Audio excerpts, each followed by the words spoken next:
Assalamualaikum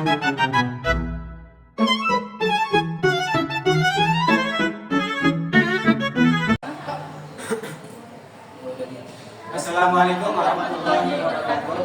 Alhamdulillahirabbil alamin wa bihi nasta'in ala umuri dunya waddin. Wassalatu wassalamu ala asyrofil anbiya'i wal mursalin amma ba'd. Perkenalkan, kami dari kelompok 2 dengan mata perkuliahan Filsafat Pendidikan Islam. Kamu minta izin untuk membahas beberapa materi yang akan kami sampaikan dengan judul apa? Pendekatan dalam kajian filsafat pendidikan Islam, ontologi, epistemologi, aksiologi dengan dosen pengampu Dr. Iwan M.Adi. Nah, baik, langsung saja kita dengarkan dan juga simak materi-materi yang akan disampaikan oleh kelompok kami yang beranggotakan dengan orang-orang yang sangat masya Allah. Langsung saja kita simak. Nah, pada kesempatan kali ini kelompok kami akan memaparkan rumusan masalah dengan 3 poin. Yang pertama ialah apa saja landasan ontologi, epistemologi, dan aksiologi dalam pendidikan Islam. Poin yang kedua ialah bagaimana ketiga aspek tersebut membentuk sistem pendidikan Islam. Dan yang terakhir ialah apa saja sumber dan metode pengetahuan dalam pendidikan Islam. Langsung saja ke dalam pemaparan materi yang pertama yang akan disampaikan oleh saudara Zainal Mutakin. Kepadanya kami persilahkan. Oke teman-teman, saya akan membacakan tentang materi yang pertama itu apa? Landasan ontologi, epistemologi, dan aksiologi pendidikan Islam. Ontologi sebagai landasan pendidikan Islam dari sudut etimologi yaitu berasal dari bahasa Yunani, bahwasanya yaitu antos yang berarti ada atau logis yang berarti pengetahuan, teori atau alasan. Dalam bahasa Inggris, istilah disebut menjadi ontologi dengan pengertian studi atau pengetahuan yang ada atau berada. Ontologi berbicara tentang yang ada, kenyataan atau eksistensi perubahan tunggal utamanya yang bisa dibicarakan atau Islam. Maka kita akan berbicara tentang hakikat ilmu Islam dengan relevansinya dengan filsafat pendidikan Islam.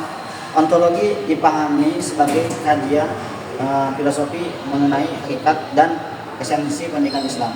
Dengan itu eksistensi pendidikan Islam dapat dipahami dengan baik dan diposisikan secara profesional. Sekian.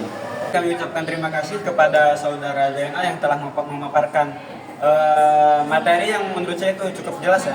Langsung saja ke materi yang kedua yang akan dijelaskan, akan disampaikan oleh saudari Irmawati. Kepadanya kami persilahkan. Materi yang kedua yaitu peran ontologi, epistemologi, dan aksiologi dalam sistem pendidikan Islam. Yang pertama, aspek ontologi dalam pendidikan Islam di Indonesia. Ontologi dalam filsafat pendidikan Islam bahasa kitab atau substansi awal suatu konsep dimulai dengan pertanyaan apa, bagaimana. Islam menetapkan tauhid sebagai dasar pengetahuan dan diwujudkan dalam 2 kalimat syahadat sebagai ikrar kesetiaan kepada Allah dan Rasul-Nya.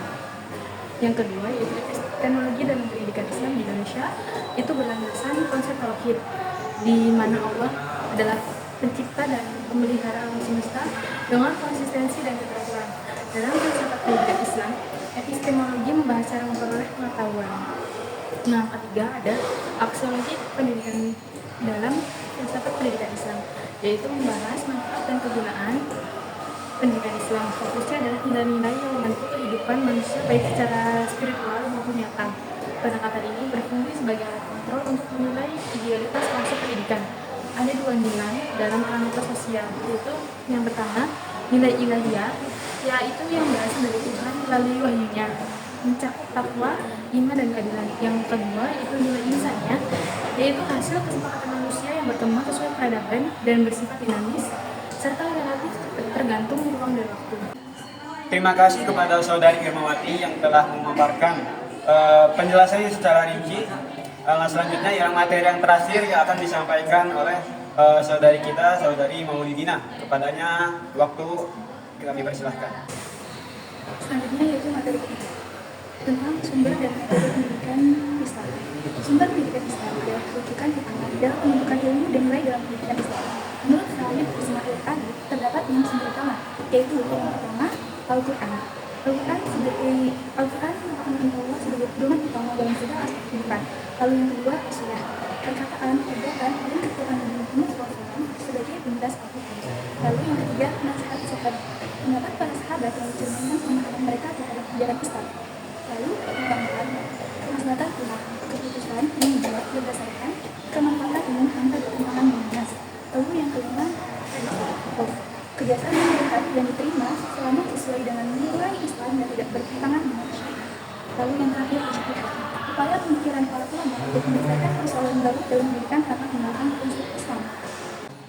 Terima kasih kepada saudari Maulidina yang telah memaparkan materinya dengan sangat jelas dan juga terperinci ya. Selanjutnya ialah pembacaan kesimpulan yang akan disampaikan oleh saya sendiri.